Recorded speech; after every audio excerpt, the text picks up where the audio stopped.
Ayan.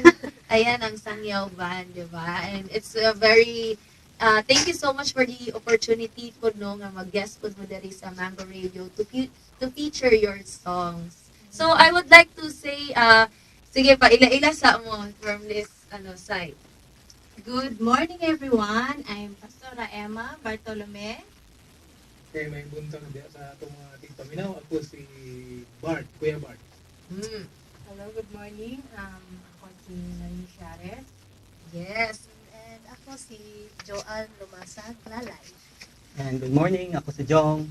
Okay, so mo ni sila ang Sangyaw Band.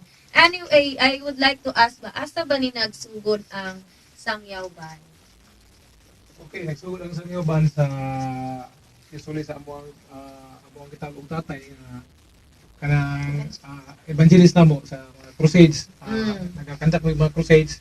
Then dili pa na form ang Sangyaw Band, then dapat na conclude nga magbuo og Sangyaw Band para lang usually sa mga crusades o kanang mga amo ang mga ministry kanang share me sa gospel sa atong buhi nga Dios.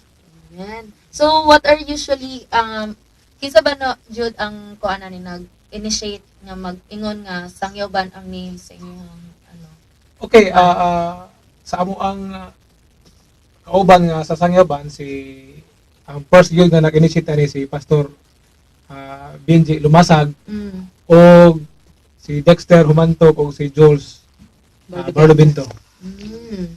So, kanang, unsa man na siya usually ng mga songs na Okay, Sangyaw Band, usually nagauban sila og crusade with Pastor Benji Lumasag, nagaatog other places.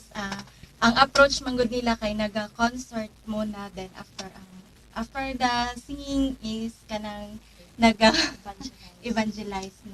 Oh, that's